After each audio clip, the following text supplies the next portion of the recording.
affected the game in all three phases with return game, blocked a kick, scored on defense, scored on offense in multiple ways.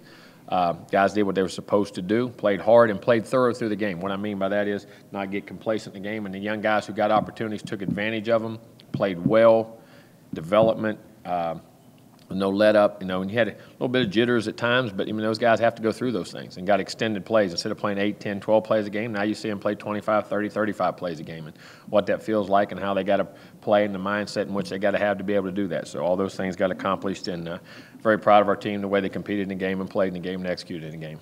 And saying all that, we got to move on, get ready for Florida. As I say, one of the great rivalries in college football. Very blessed to ever be a part of that rivalry here at Florida State, and had a heck of a challenge going ahead down there to play. That's always an extremely tough place to play, one of the toughest in the country. They'll be ready to play. It'll be their senior day, and there'll be a lot of emotions and things going on. So we'll have to play a super game to have a chance to be successful, and like I say, but very blessed to be able to play in that series. Questions?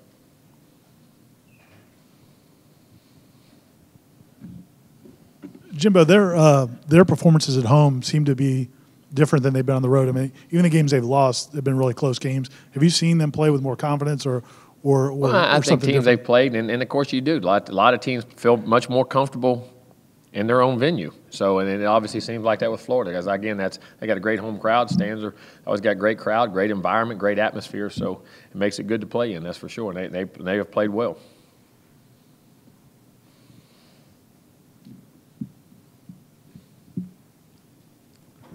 Jim, I know their numbers aren't as good defensively, but do you see similar type athletes that you've always seen on that side of the ball? Oh, yeah. From Florida? Florida? They can run. They're physical. They can hit. Duke Dawson's been around forever. Brian is a heck of a player up front. Levin the linebacker tackles well. The corners are young and athletic.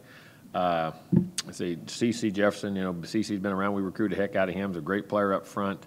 I've had some guys injured, and of course, we've had a couple guys suspended on some things, but they're athletic and can run and tackle. Offensively, good backs, good skill guys can run, and kicker and punter are tremendous. Their punter kicks it a mile, and their kickoff guy is about an 85, 87%. Kick it out of the end zone, got great range on field goals, so they're good in all those phases. And I was going to ask about their kickers. They have maybe one of the best kicking games in the country with that field goal kicker and that punter. They do. They can hit it now. Hit it a long ways and hit it where they want to hit it. Not just one of them long drives are in the rough. They hit them right down the fairway where they're supposed to be. Jimbo, obviously, I'm sure you're familiar with their quarterback, Felipe Franks. Just what did you see out of him coming up, and what type of player do you think he is? Big, strong, athletic, won a lot of games, almost won a state championship, was just a few seconds away from winning the state championship down at Wakulla. Can throw it a mile. You see the scramble plays when he throws it 60, 70, 75 yards in the air, and you see there's also a run. What's one of them? He broke one about 80 yards coming off their goal line, had an 80-yard run. You see the athleticism, be able to keep plays alive, and each week gets better and better. Big, strong, athletic guy that can make plays, and great kid, great family. And then also both teams coming in off of big wins. And do you think it's good just kind of for the rivalry in general for both teams to get a kind of a boost, confidence, momentum? Well, I think, make everybody feel good going into the game, that's for sure. And, like I say, the records will go out the window, as they say, when it's a rivalry game. But at the same time, you always want to come off a positive performance and helps your confidence in what goes on.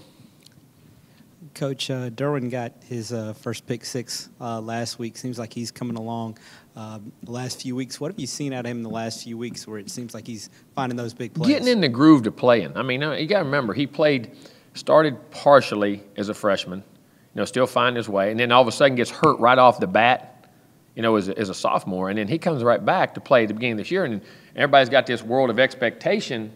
And then he plays well, but, it takes the time to play yourself into it. And he's into a groove. The season goes on, and he's a big, strong guy. And he's one of them guys who feasts. The longer it goes, the better he plays. And he's getting comfortable with everything. And you see him just really making the plays. And I think the last 3 to 4 weeks really getting in the groove and seeing Derwin, what he has a chance to really, really be. Now, the last time you guys played Florida, what do you remember about the play where he hurled the Florida offensive tackle? Do you remember that play? Do you remember seeing that play? I was on a pass rush down there, yeah.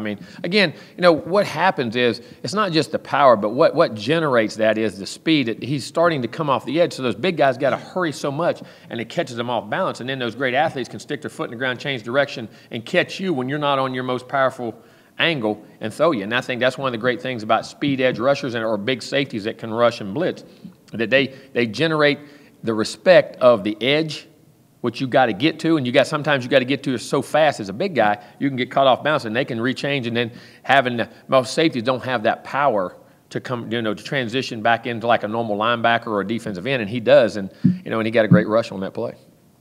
Jimbo, for the first time in a while, this isn't the last game of the season, the way things got rescheduled. Mm-hmm. Do you like the tradition of Florida State being part of that rivalry week in the final week of the year? Yeah, I think it's great. I mean, I do think it's great. I think it's tough as a non-conference game, which I think you heard Steve say for years. When there's conference championship games the next week, I think it's a very tough thing to do emotionally to play that kind of game and then turn around and play a conference championship game. Because I remember when Florida State didn't have a conference championship game, remember, he was, I think, lobbying to get it moved early in the year because they would have to play their emotional big rivalry here and then turn around and play a conference championship game, which is tremendous, which is very tough, which does make it tough. Now, everybody says, well, they're across the country, but Alabama, Auburn, those are still for the division title. They're still within their own league. You know what I'm saying? So it is a very unique thing, but, it is what it is, and it makes it part of the rivalry week, and it's great. I mean, again, one of the great rivalries. Jimbo, when did you guys first start recruiting Joshua Kando? I guess what stuck out to you initially when you first saw the tape or first popped on the radar? Just his length, size, athleticism, and then once you met him, his intelligence level. This guy's a very highly intelligent guy, and he's a very driven guy. And when you meet his folks and family, you really see that. I mean, you're talking about great people that are blue-collar people who work their tails off, and he's got great work ethic, high intelligence, and just a tremendous upside. And you see everything you see the physical stature on film, but then once you meet him, man, you just fall in love with him. Were you guys in on him before he was at IMG when he was Yeah, we're trying to recruit him up there too. Coach, Florida essentially out of postseason contention. Do you worry more about a team when they have essentially nothing to lose in this one? Well, you always got that, but you got to play. You got to understand what you have at stake and control what you can control. And whether they do or not, whether what they got on the line, they're going to play. It's Florida State, so they're going to play the same type of game that they would play otherwise. It doesn't matter because it's the rivalry and what this game means.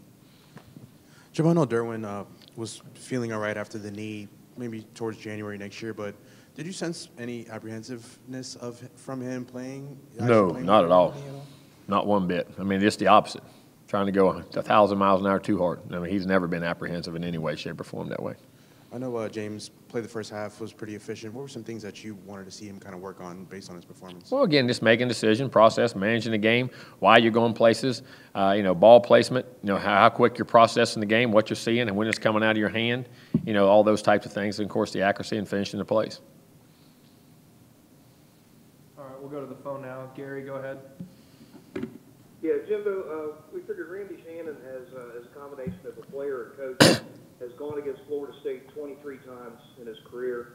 And I wonder what you've always thought of Randy as an assistant coach and then as a recruiter in this game. He's got some longevity in this business. And what's your general thoughts about Randy? I thought he was excellent. I mean, I recruited South Florida for many, many years against him when I was at Auburn and LSU, and tremendous recruiter. Always, very tough to go. When you're going against one of the guys that Randy was recruiting, you had your hands full, and it was very tough to get him. As a coach, he's accomplished a lot as a coordinator. He's won national championships as a player, won them as a coach, won multiple national championships as a coach, I believe, there.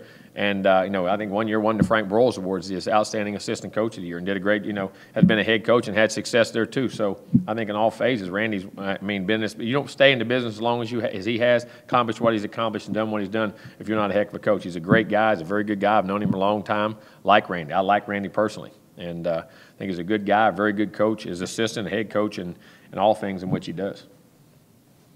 And regardless of what happens with the coaching situation here, it sounds like you have no doubt that Randy will land on his feet somewhere in a good position. Oh, yeah, Randy's been in this business too long and accomplished too much and has too good a reputation and people know him too good a guy. Most definitely will. Okay, thank you. You're welcome. All right, Chris, go ahead. Hey, Jimbo, how you doing? Good. How are you doing, Chris? Doing great. Talk about Rizzo and Constantino. What did they do? What did they bring to the game last Saturday? Because I know we had a very good game against Delaware State. What did they see? Well, J.J. Command did very good, 6 for 7, very efficient. First those, they would just do it a little bit low, but then got in the groove and made good decisions, led our team, did well. And Jake did a great job getting in the game. It was great to get him an opportunity to get in the game. Like I said, that doesn't happen a lot, but you see Jake has a very talented, he has a great arm, and a very talented guy and a great kid. He works his tail off in practice, so it was great for those guys. And just talk about the Florida defense. Last week against Alabama and Birmingham, they didn't give up a lot of rushing yards, only 3 yards. So what do you have to do to get the running game established? Well, I mean, you got to block them up front. Now, Brian and those guys, CC and those guys up front, I mean, all of them, 92, 90. I mean, you know, all those guys up front, 54, Clark. I mean, all those guys are big physical guys. Their backers play downhill very quickly, and they bunch the box. So we'll have our hands full, and we're going to have to run. Our backers are going to have to break tackles and run through arm tackles and play physical on their safeties, which they bring them down quickly in the box. Thanks, Jimbo. Thank you. Jimbo, in '98 at Auburn, was Terry? Did he resign before the season was over? In the middle of the season. You stayed on the staff though. What kind of challenge is that to coach the final 4 or 5 games of a season? It's extremely challenging for your kids, the unknown, for them keeping them together. You know, and them knowing, all right, who's my coach going to be? Who's my assistant coach? I mean, you have no idea. It's an extremely challenging thing, and the big thing is, and then coaches. I mean, you got coaches who say, okay, do I finish the season? Am I looking for a job? All those types of things. And the thing you got to remember, do what's right for the kids.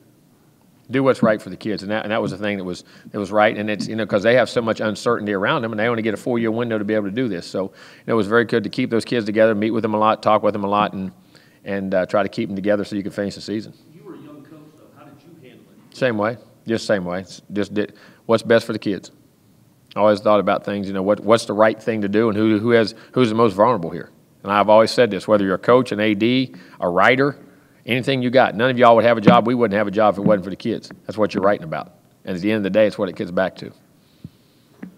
Jimbo, do you remember a season, or have you had a season where you've played this many talented defensive lines? There's some you play every year, but between Alabama, Miami, and Yeah, I have. I mean, that's just part of it. I mean, when you're in the South, everybody's got D linemen. When you're in the South, you're in the southeastern part. I mean, everybody's got them across the country, but there's nothing like the southeastern part of the United States. When you're talking about guys who put their hand in the dirt in the defensive lines, I mean, that's where, and the majority of them are recruited from here. For some reason, that's where they live, and a lot of them, and very good ones, and that makes it miserable on offense. I'll say that. Jimbo, early in the season, you seemed to kind of challenge Nooney to kind of, you know, take on a bigger role and improve his play, and it showed on the field throughout the last couple games. You know, what has kind of turned from him throughout the season, especially with Tate has calmed down? What has kind of been I can't understand what for Nooney? What has kind of been clicking for him that he's been able to perform how he's performed? Well, I think consistency, doing what how you're coached to do it, and the way you're coached to do it, and why you're coached to do it, and to do it over and over and over at a consistent level, so your quarterbacks and people can read you, trigger you. So that's what people don't understand. You can run a route and be open, but how does it look to the quarterback? There has to be a relationship there. How you trigger routes, how you set routes up, and how when you get certain leverages, which is any route in any offense in the United States of America. However you run that route, run it that way every time, so that consistency and knowing where you're at. You always heard the stories of Peyton Manning coming out running a route with a guy 1,000 times and just run one route a day, so he could read the body language and the things. And because you got to throw that thing sometimes when you're under duress, when you're wide open, when a guy's in your face, when you got to step to the side. I mean, so many different things, and he's just getting more consistent that way. You kind of challenged him kind of with us earlier this season in the media, and after the game Saturday, you had no problems, you know, saying what he did wrong and not. Yeah, move on. We'll move on. That kind of challenges, like accepts a challenge and can take being kind of shout out in the media. No shout out. You saw it. You asked about it. It's not being shout out. What did he do wrong? So this is what he did wrong, and this is what he corrects, and that's what we all do. As an athlete, everything you do is shouted out in the media. I mean, there's nobody blaming anybody. You saw what happened. We saw what happened. You see what happens. And I'd never call a kid out in the media. Never have, never will. But when you ask him why he did something, okay, and then you move on. But it's part of it. Jimbo, you've been part of the Iron Bowl and many great rivalries, but how much does it speak about this rivalry in both programs that this is only the second time that both teams have been under 500 going into the game? Tells you the winning and the history and the tradition. There's no doubt about that. I mean, both teams are extremely used to success, and that's, you know, and always have been, always will be, and will be in the future. So that's why it's one of the great rivalries, because there's true meaning in the outcome of the game. Jimbo, on a game like Saturday where some young guys and walk-ons and people like that get to kind of all the years of hard work, could you reflect on all the years of hard work that go into a Justin Motlow making that catch, or some of the offensive linemen? People have no idea. You have no idea the hours. And understand something. They know when they first come here, they're coming here for the love of ball, and they have a dream of playing. There's nobody can tell them they can't play. But the odds of that happening and getting significant time and doing things are very low. And to me, that's what the true definition of courage and is to me, is going in knowing that, you know, you're scared and I don't have a good chance, but I'm going anyway because it's what I love to do. And to watch those guys work and work their way into that situation and have a few, think about this. Talk about moments. You may get one moment. You may get two chances at a moment, and you got to capitalize on them. And to see those happen, and you want it to happen for them so bad. It's like watching your own little kids out there. You know, when you watch your kids play ball and you see them do things, and man, do it, yeah, and you feel better than they do. You feel so.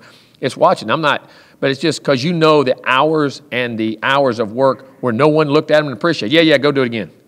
We're coaching this guy over here. Make sure you give him that look. You know what I'm saying? You know what kind of person that takes? And in today's time, those people are fewer and far between that go out and do it. But there's a lot of them out there.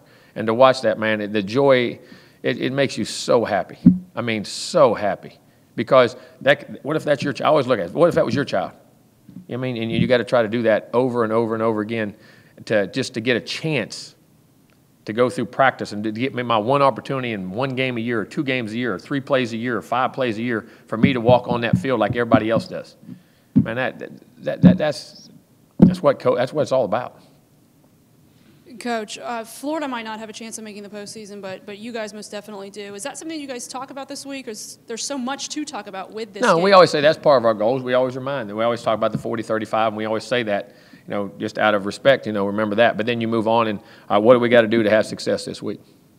Jimbo, with the frustrations of this season, how big would it be to end it on a winning note, to beat your rival again? Well, it's what it's about. I mean, whether you have a winning season or a losing season, that game is still significant in how the season's ranked.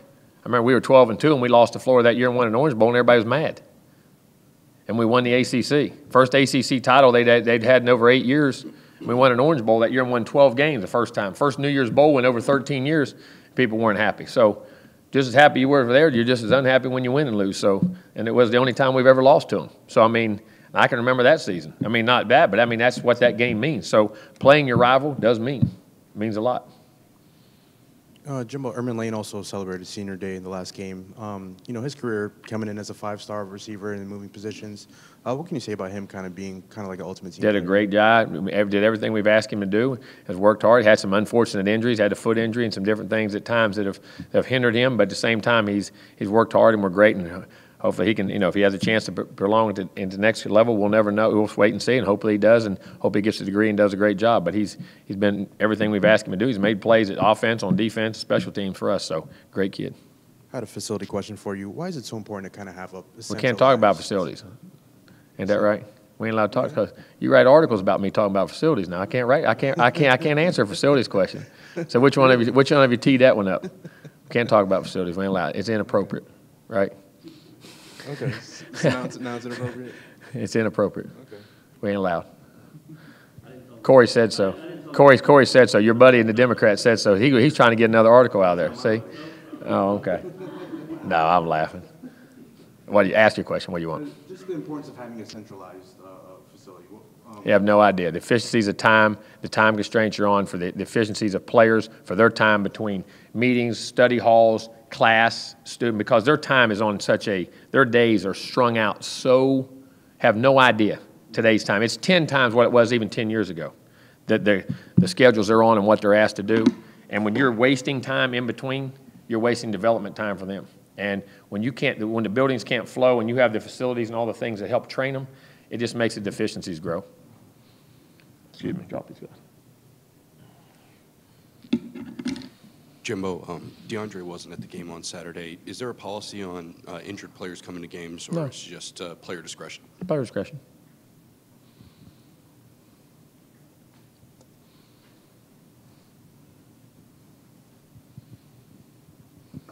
Just going back to Motlow for a second, just since the touchdowns happened and everything, how many text or messages have you gotten on the significance of it and a Seminole catching a touchdown? No. Said he got 400 of them. Well, he did it. He did it. I mean, and it shouldn't be for me. It should be for him. It shouldn't have anything to do with me.